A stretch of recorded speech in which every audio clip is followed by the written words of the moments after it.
This is augforums.com Real Talk, an unfiltered, independent perspective on Acumatica Cloud ERP. My name is Tim Rodman, and I want to mention 3 things in this pre-recorded intro before we get started. First, thank you to our sponsors. Our first sponsor is Paya. Paya offers Acumatica users a suite of industry-leading payment orchestration tools. Far beyond native Acumatica payments, Paya enables EMV, NFC terminals for counter sale. They offer a frictionless customer portal through their click-to-pay solution, and they support most e-commerce platforms and point-of-sale solutions used with Acumatica, such as One Retail and acuPOS. And best of all, omni-channel reconciliation is available for all of their solutions. Our second sponsor is DataSelf. DataSelf Analytics is a revolutionary reporting solution that enables organizations to make the most informed decisions faster and easier than ever. It uniquely simplifies business intelligence, empowers anyone to build and access dashboards, and delivers critical business insight when and where you need it. Our third sponsor is 24/7 Digitize. 24/7 Digitize is an Acumatica bookkeeping service provider that helps derive the best value from your Acumatica investment by maintaining your books utilizing Acumatica's best practices and guidelines. Please take a minute to support this podcast by clicking each one of the sponsor banners located at augforums.com/sponsors. Our sponsors track clicks, and every click helps to support this podcast. The second thing I'd like to mention is that I'm always looking for victims. I mean guests. If you use Acumatica in any capacity, no matter how small, I'd love to talk with you. Check out augforums.com/podcast and click the link near the top of the page to learn more about being a guest on the podcast. Third and finally, I'd love to see you listed on my Rolodex. Check out augforums.com/Rolodex to find out who else is using Acumatica and read the instructions at the top to see how you can add yourself to the list. All right, that's it for the pre-recorded intro. Let's get started. Today is Wednesday, October 12th, 2022, and this is episode number 100. Nicole Ronchetti, recap of acuCONNECT 2022. And Nicole, I bet you did not know this was episode number 100. No, did you hear my little sound of excitement? I was like, I feel so special. That's really Yeah, hard to believe it. I think it's, if I was a more official show here, we'd have some kind of sound effect, but I don't have that. Still kind of neat to have 100 episodes. Congratulations, too. That's awesome.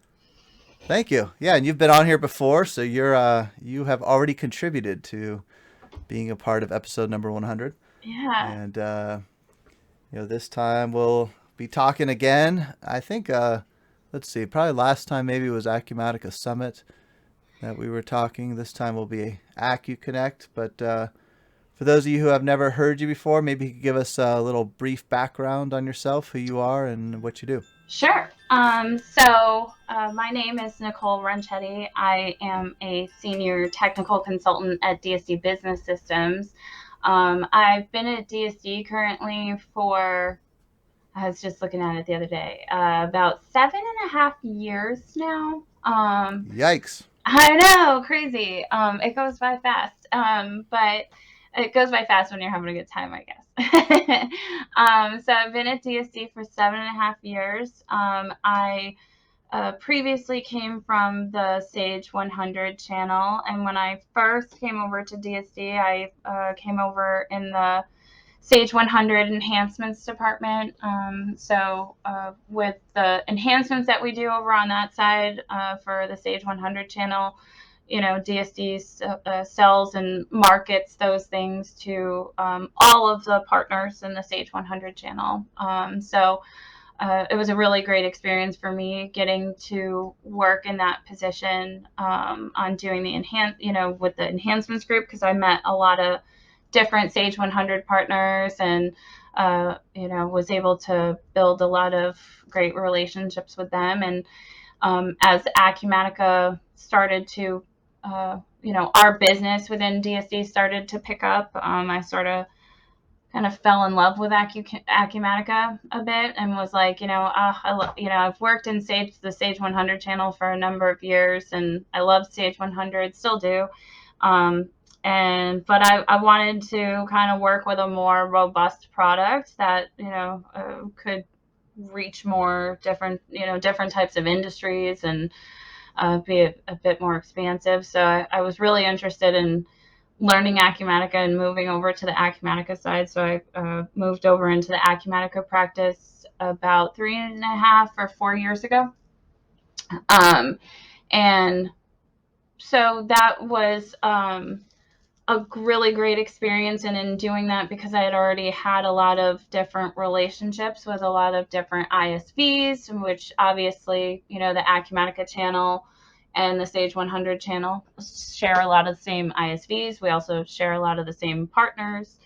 A bunch of us sort of got together and decided to form what we call acuCONNECT. acuCONNECT is something that we have organized as its own independent entity. And it's a group of ISVs, partners, clients, anybody's, welcome to join acuCONNECT. And really what it is kind of just bringing people together, talking about, what we see going on in the industry, what, we see going on with software, and what sort of challenges people are facing, and, just learning what's out there for different products and solutions as well, with the ISV involvement. So I sort of jumped into doing acuCONNECT right at the same time that I jumped into learning acuMatica as well.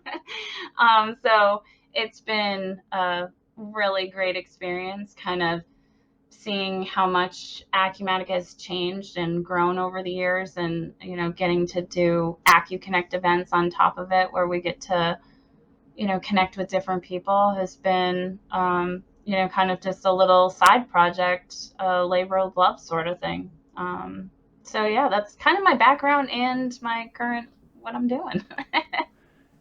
Remind me, I think I remember on this, but on the Sage 100 side, were you involved with the 90 Minds organization Yes. at all? Yep. Okay. And I do Yeah. still actually participate in 90 Minds. I'm Even though I don't really work on Sage 100 at all. Occasionally people will still ask me some Sage 100 questions, and I'm like, oh, let me dig that piece of knowledge out from the back of my brain, because when you're not in that, a piece of software every day, and you're not doing it every day, you got to kind of let me jog my memory on something like that. But I do still And participate. then you have to run it through like a converter, right? Like a VHS machine to Yeah. a digital converter. Yeah, let me convert Sage 100 terms back into my acuMatica brain terms, and back and forth, So, but I went to the 90 Minds conference at the beginning of the year. It was kind of funny when I went, because a lot of the partners who attend that, because that is a partner only conference. But I thought, I'll still go, because it's a lot of the same partners, a lot of the same bars, and I still love the group, and I love, I'm one of the committees, and I love participating and helping out. So I still attended, but a lot of people were like, what are you doing here? Aren't you just acuMatica now? And I'm like, yeah, but don't you guys want to use acuMatica too? Come to the dark side, So it was good to kind of, especially after COVID and the long pandemic, to finally get back to seeing people. That was kind of my, it was nice to get back to that old routine of, a conference that I hadn't been to in quite a few years, because of changing product lines, and also, the pandemic. So it was good to go out there and see everybody. So yeah, I definitely still participate. Yeah, it's a new product, but you get to leverage lessons learned from 90 Minds and community experience in the past. And I'm sure, like you mentioned, a lot of familiar faces with the overlap in the ecosystems. Yeah, Remind me also, I think were you like president of acuCONNECT or I something like yes, that? I am the president of acuCONNECT. We so but I will say in that, some of that was, because we decided to formalize acuCONNECT as its own independent organization.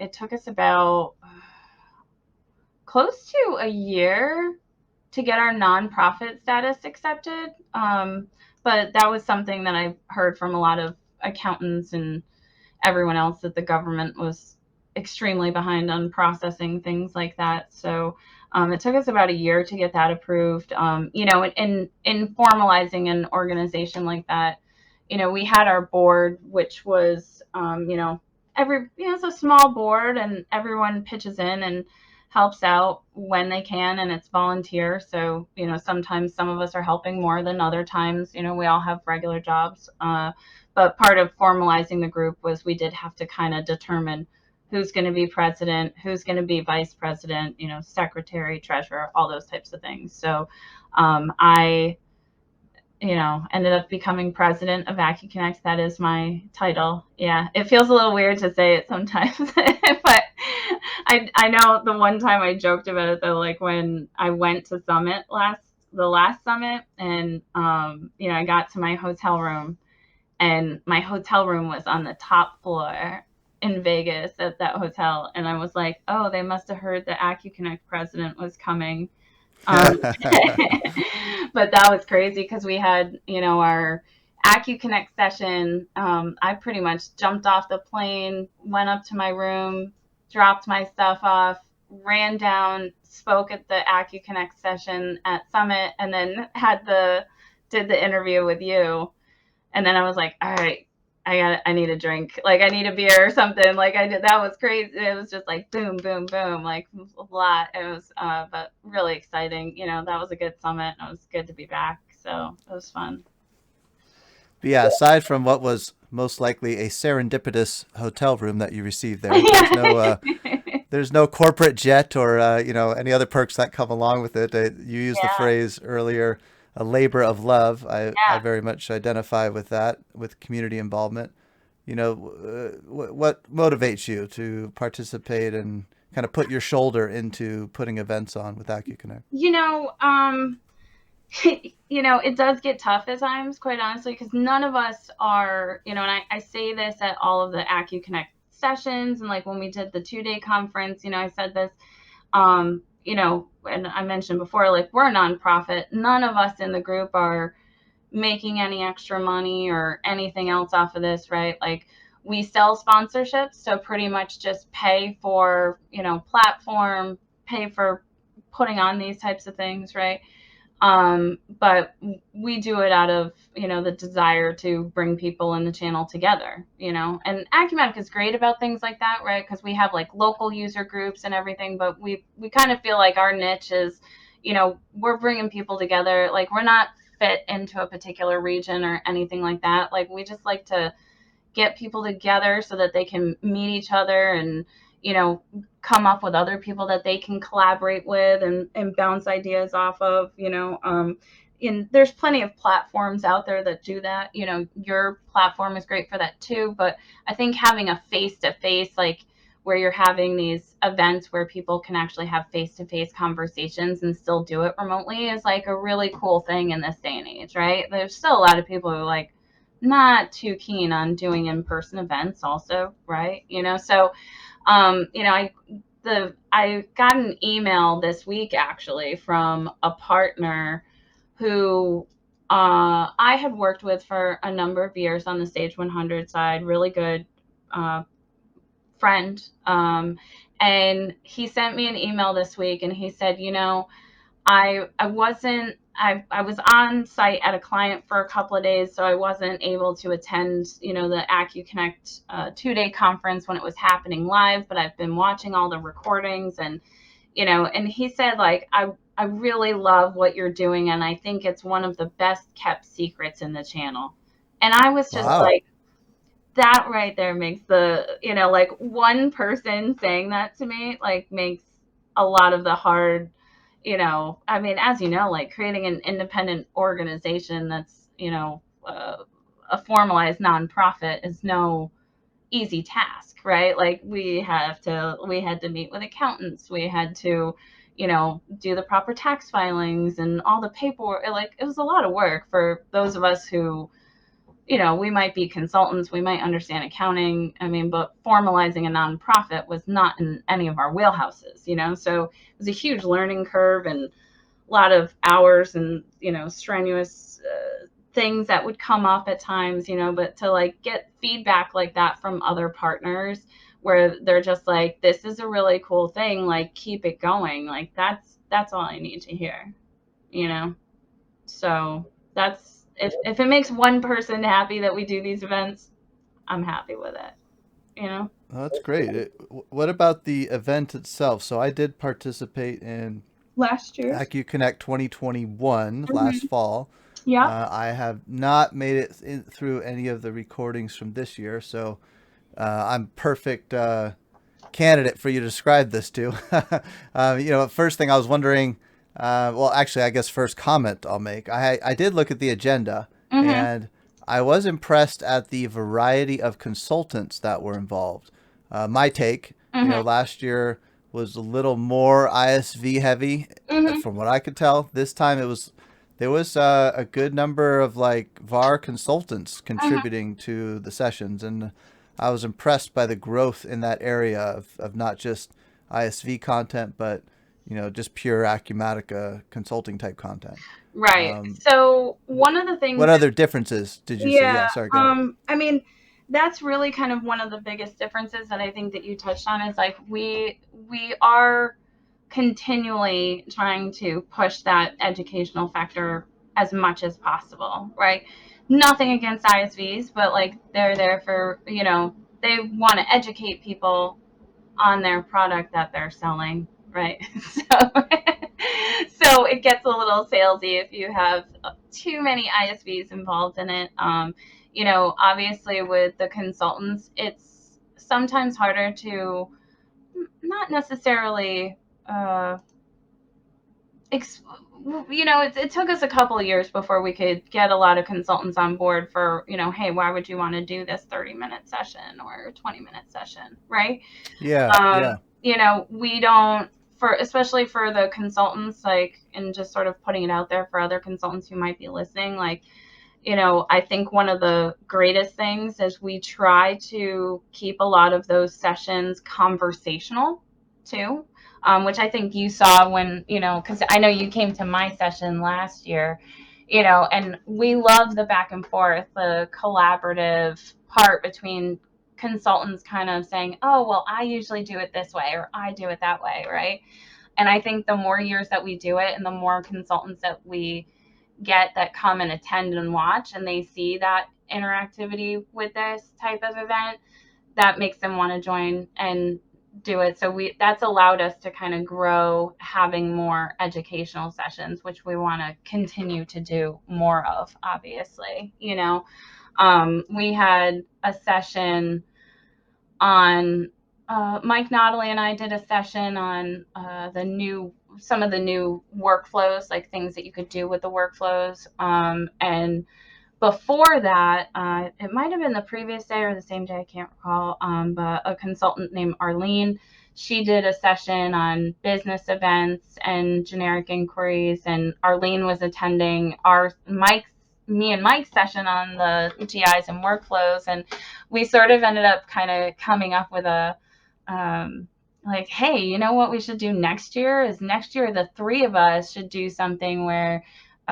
we tie in, some workflows to some of Arlene's business events, and we could do the three of us doing a little, joint session. And so, and I really hadn't had too much, interaction with Arlene, before her coming to the event and us having that right during the session, So things like that are like like really kind of why we like to do it, right? Is like talking through those issues and, talking through not necessarily issues, but different things that you run into, scenarios that you run into with clients, and oh, here's how I would tackle this. And, then you talk to a consultant, and when you're in that conversational mode, you get a little bit more of that collaborativeness than sometimes you would necessarily on a forum, right? Because you're going back and Yeah. forth, and it's instantaneous where you're having that whole collaborative conversation. So, obviously both types of platforms are good for people, but sometimes people need to just like literally talk it out, you know? So those are the types of things that, we continue to push, is trying to get more consultant volunteers to volunteer to do sessions like that, because I think that that's really where a lot of the huge benefits from the group come from, you know? Yeah, I'm totally with you. Even on the customer side, how do Mm-hmm. you just certain business challenges that really are not even software related, but having discussions around those, that's a big benefit Yeah. of a live event. You can't really do that in the forums well because, like you said, it's not real time. And yeah, I can go watch presentations on YouTube, but it's very one way. But that back and forth collaborative conversation with a broad virtual audience that's spread across the globe Yeah, I is the remember. kind of thing I think you could do well. Yeah, and one time earlier on in the year, because periodically we'll do what we call acuCONNECT happy hours or acuCONNECT coffee chats, things like that throughout the year. And I remember one time earlier this year we had one, and Sean Slavin from the president of ITA was attending, and we ended up on one of our happy hours talking for a good like 30, 45 minutes with a group of probably 20 different people in the channel about, just the great resignation, and, people, like how tough it is for people to find employees, and, finding the right people, and, just over that, so not necessarily Acumatica directly, but definitely affecting our channel, So those are the kinds of things that I just love to see with what our group does, is, just getting people together to have those kinds of conversations from all over. That's a great example. So I seems like the diversity of the sessions was even more this year. What about attendance, like total attendance? Did that go up? Did that go down? Yeah, registrations went up. Attendance is always difficult to sort of measure because people are in and out, right? Especially with a virtual event. And then obviously we put the recordings out there. So I think that we get a fair amount of folks who register and then don't attend and just wait to receive the recordings, right? But I was one of those this yeah, year. we still appreciate your registration number. Not gonna knock it. So attendance was great. We seem to grow every year in that area. Not always as, much as we'd like to, like we're still always actively trying to get the word out there about acuCONNECT and how people can participate, and, trying to get just information on what people want to see more of, what people want to see less of. One of the things that I was sort of thinking about for the group, and I thought it would be kind of a good idea, maybe a thought just to run it past you and get your thoughts on it. But, outside of doing these like periodic, we do periodic ISV webinars, we do things like the happy hours and the coffee chats. But, I was thinking about maybe once a quarter, or I don't know the frequency, but kind of playing off that idea of, when consultants run into certain types of scenarios or issues that they don't, know how to handle. We have a term that we use internally called rubber ducking. I don't know if you know what that term is. But rubber ducking is a old programmer's term of sometimes you can figure out a problem just by talking about it out loud. And I kind of thought, it'd be cool if consultants could kind of have a forum to periodically come together once a quarter and say, here's stuff that I keep running into that I just need to rubber ducky, that I need to talk about with some other consultants, and sort of like putting a way to formalize that collaborative experience on, or we call it office hours, or I don't know what we'd call it, but just kind of having a periodic like consultant meetup, no ISVs or anything else, just remotely to talk through here's the challenges we've been facing lately. I don't know. I think those are the types of things that we could do with acuCONNECT, to kind of expand it even further with that collaborative experience. Forgive me while the Spanish version of Rubber Ducky from my high school AP Spanish class plays in the back of my head from Ernie from Sesame Street. I don't know if you know what I'm talking about, but yeah, I've thought about similar things there too, and I actually played around with an idea that I sort of scratched the surface on, and I think it'd be possible, but I sort of paused it. But the idea was giving people, to me, that what I was going for was the micro element, because if you do it once a quarter and you have to manage it, it's like, how do you pick the topic? And it's not frequent enough, to be able to do all the topics you want to do. You got a real micro thing, right? And I was playing around with the idea of what if you had like a meetup idea, and the idea would be that anyone could go and create their own meetup, pick a day and time that works for them, and then a notification would go out to everyone. And hey, if you want to join this rubber ducking session, then you could, but it'd be like crowdsourced, there'd be no event organizer. Right. It'd be micro, right? That anyone could do it. The key would be everyone would be notified that something's happening. You could join it. And the technology key that I was playing with was using Zoom, but allowing people to create a Zoom meeting so they wouldn't need an account and start a Zoom meeting. That was the key from a technology standpoint. But, I've thought of similar ideas. I think it's a great concept to be able to have those, as you said, those conversations. Forget even sharing the screen, forget having a presentation, but being able to bounce ideas off of each other.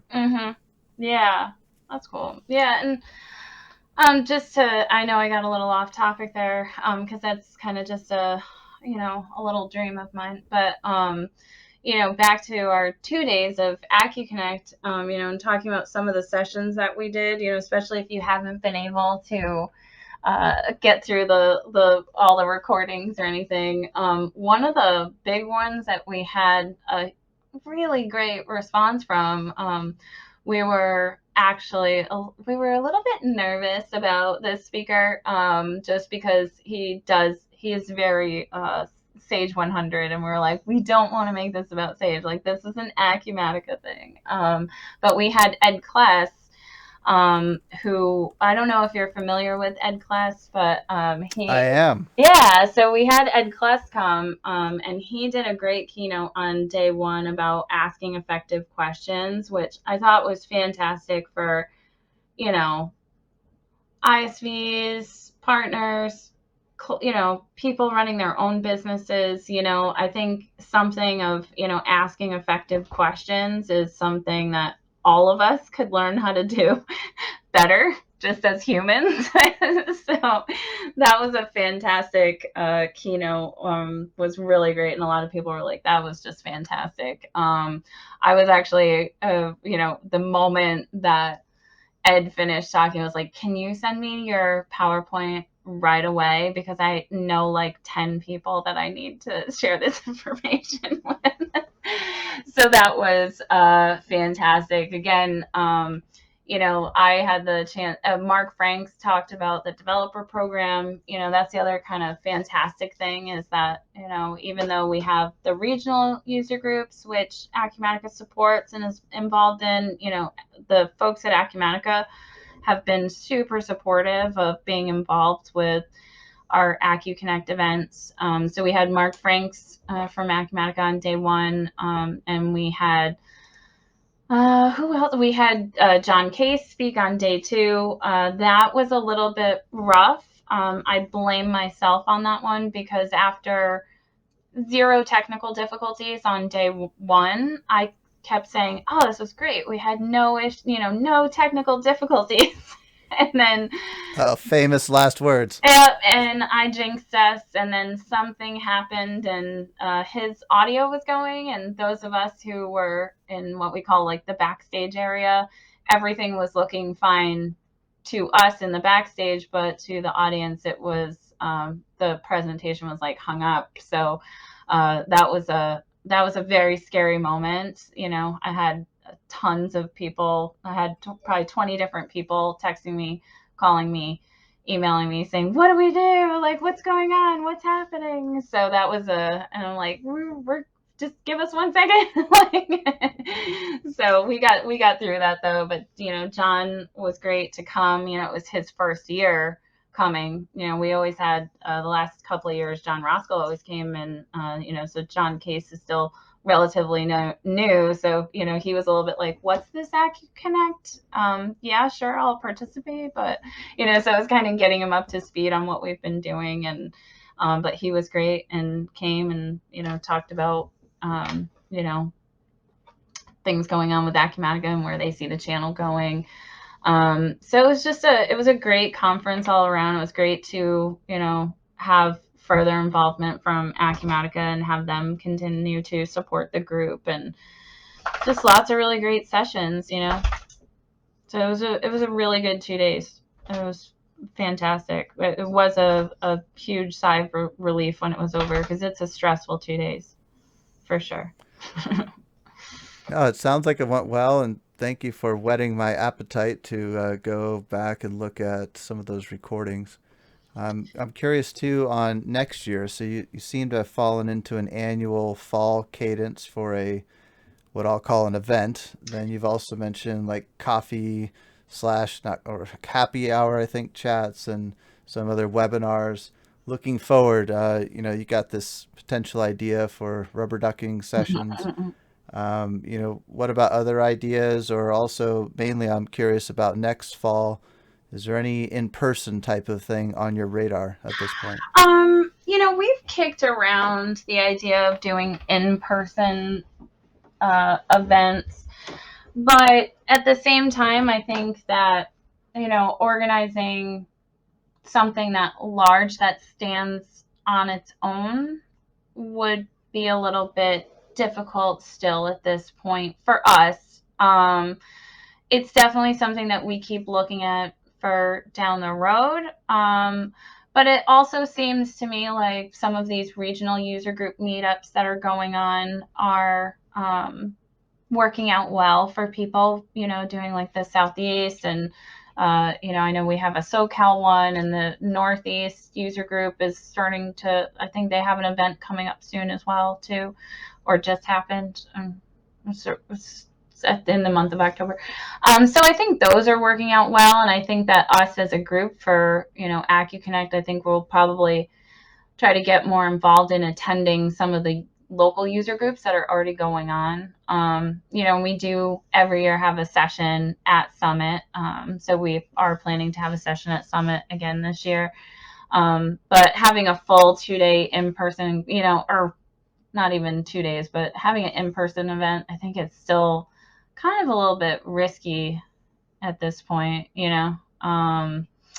I think things that are regional are kind of guaranteed, because you're not worrying about what airfare prices are like that day or anything else, if people are traveling regionally.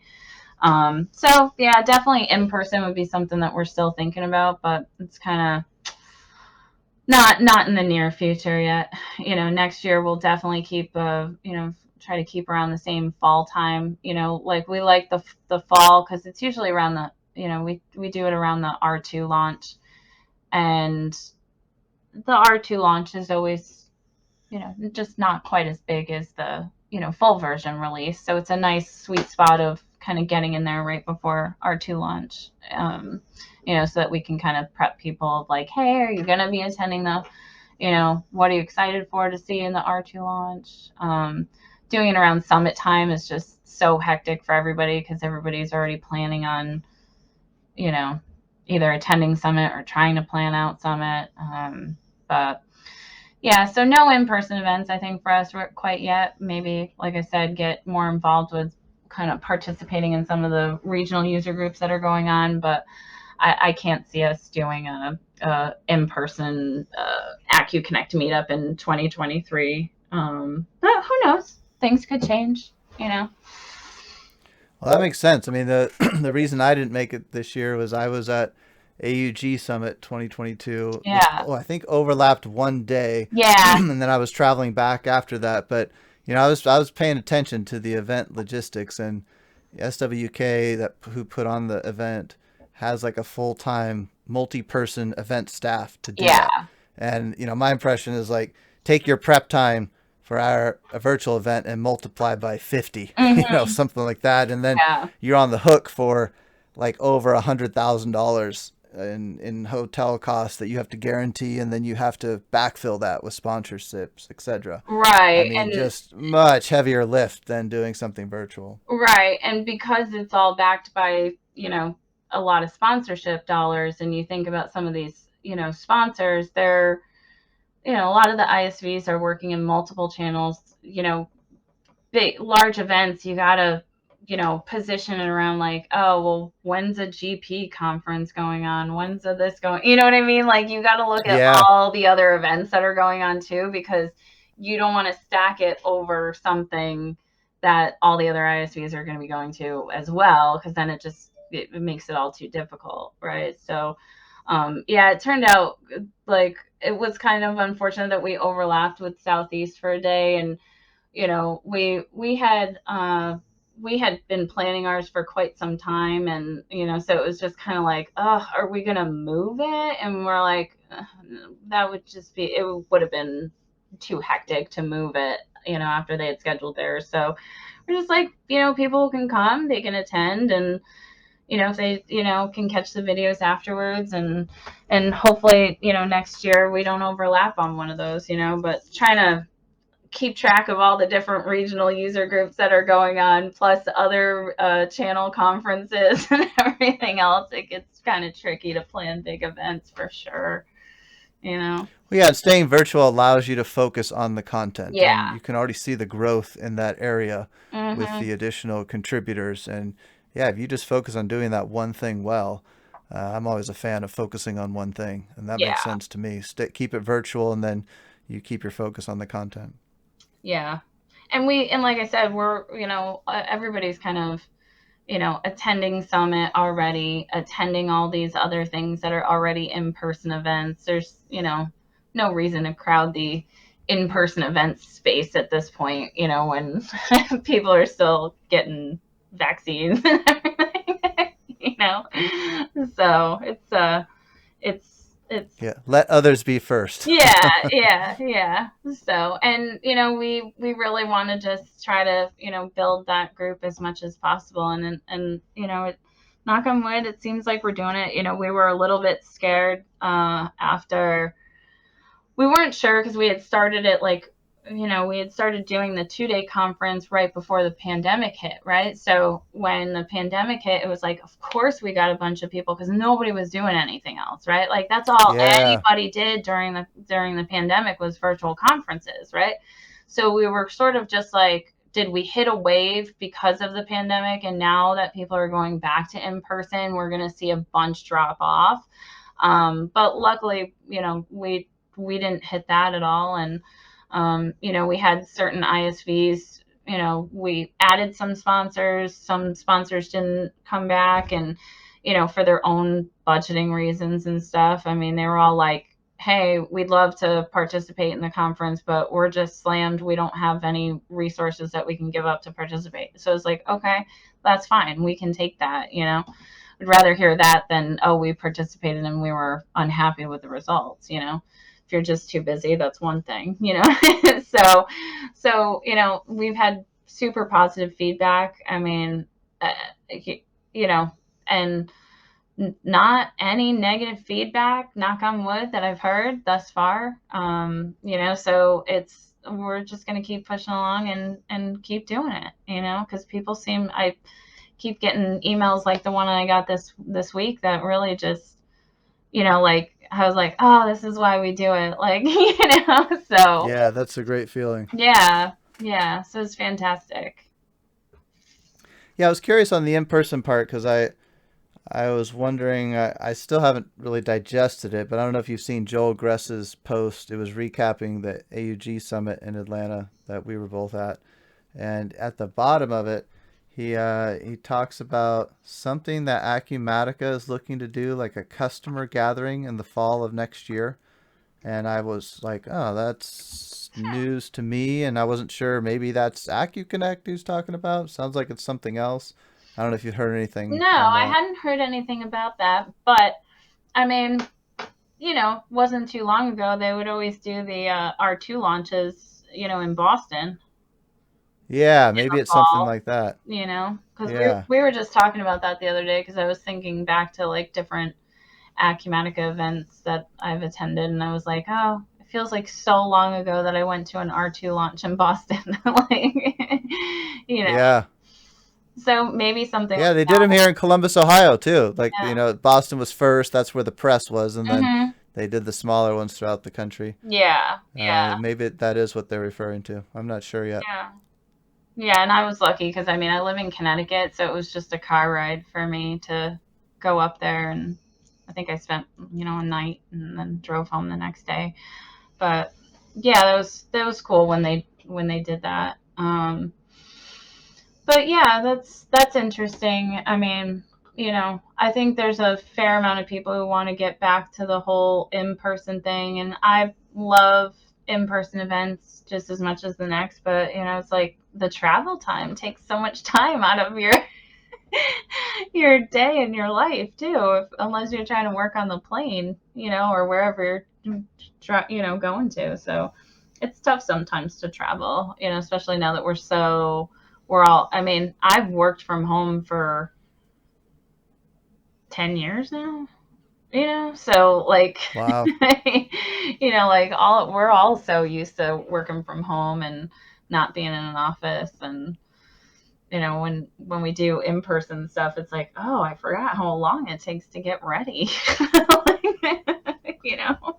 Yeah, that was my first business trip since the pandemic. You were ahead of me going to Summit and I think client sites as well. And Yeah. yeah, that return flight, especially because it's like, do I stay an extra night or I just get out and then you get back really late? And it always messes me up for a few days.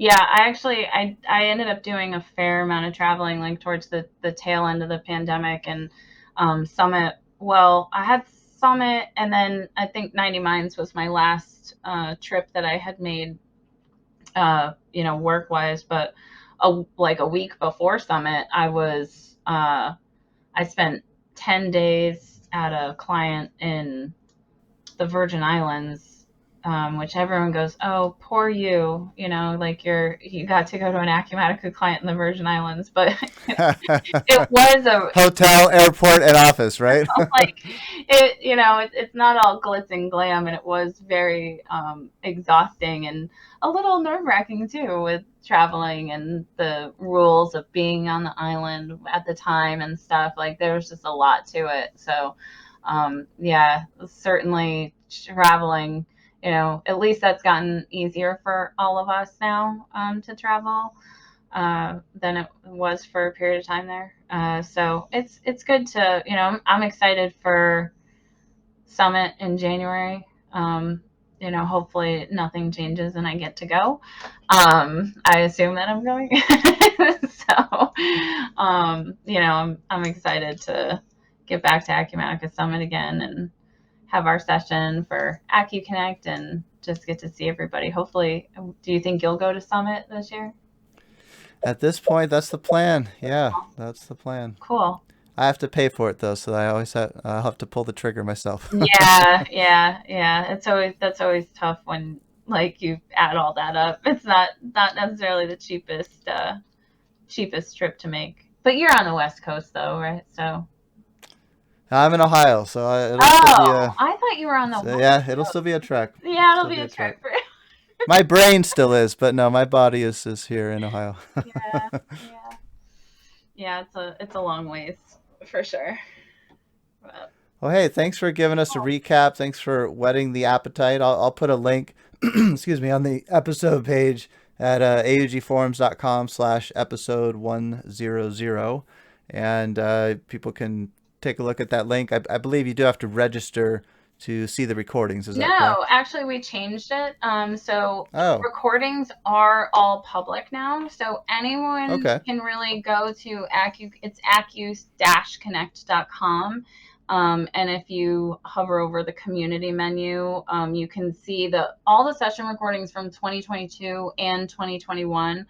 The only ones that we have that are still behind the gate that we never bothered undoing the gate is the 2020 sessions. But yeah, you can view the last 2 years without registering or signing up for a login. Okay, cool. Yeah, I'll put links to both of those, and people can check that out. Yeah, and I would suggest too that if people do go on the site and register for a membership and stuff, then at least you get on the emails when we do those like periodic meetups, the different happy hours and cocktail hours, and we do monthly educational webinars too. So register, at least you get on the emails and the notifications. And obviously we're on all the socials too, so follow us on all the socials as well to kind of keep up on the news of what we have going on. But yeah, the more the Is there a merrier. fee to register to help pay for your corporate jet? Nope, there's no fees. No fees. Okay. It's all, and anyone's welcome to register and join. Um, again, like we're not, that's one thing, like some different types of groups, you have to pay for the membership, that sort of thing.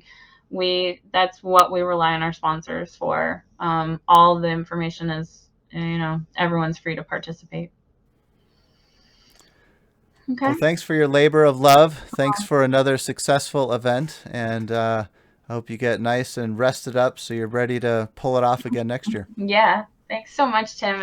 And hopefully we don't have any scheduling conflicts and we can get you next year to do a session as well, because everyone always loves your sessions. So, Yeah, I hope so too. yeah. I think that was kind of bizarre the way things overlapped this Yes, year. but we appreciate you still, and your willingness to always support our group and be there for us. So, no worries. Okay. All right. Well, that's it for now. We'll catch you on the next episode of augforums.com Real Talk. Thanks for listening and take care.